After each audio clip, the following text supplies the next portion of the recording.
गोभी आलू की सब्जी। अच्छा रिशु की मम्मी है ना, हाँ। वे तो बाकी मम्मी है ना, कभी मैगी बना लेते हैं, कभी भाती बना के पिज्जा खा लेते हैं, कभी कभार पोहा बना लेते हैं, और तुम रोज रोटी बना लेते हैं। है हम बा जरूर पता मैगी पोहा पास्ता ये सब चीज़ ना बहुत नुकसान करते हैं, मैदा की होते हैं, मैदा की पेट में बैठ जाते हैं।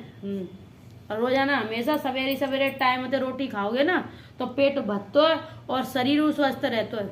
अभी मैदा की चीजें पेट में बैठ जाते हैं, वे गत्ते बनाए खा लेते हैं मैदा की चीजें ने लोग। कभार मैक्रोनी बना ले करो। बनाया तो मैं जबलू पर नुकसान बकते हैं, पर ते डोकराने ला के दे दें मैगी और वे पास्ता मैक्रोनी ला के रख के दे तो मैं बना दूँ, लेके आवत ना कछू तो कहते बना दूँ। फिर जी सब चीज़ ना नुकसान करते हैं, पेट में दर्द करते हैं और ये पचते हते ना है, पच जाए चीज़ है तो चलो सही हुआ।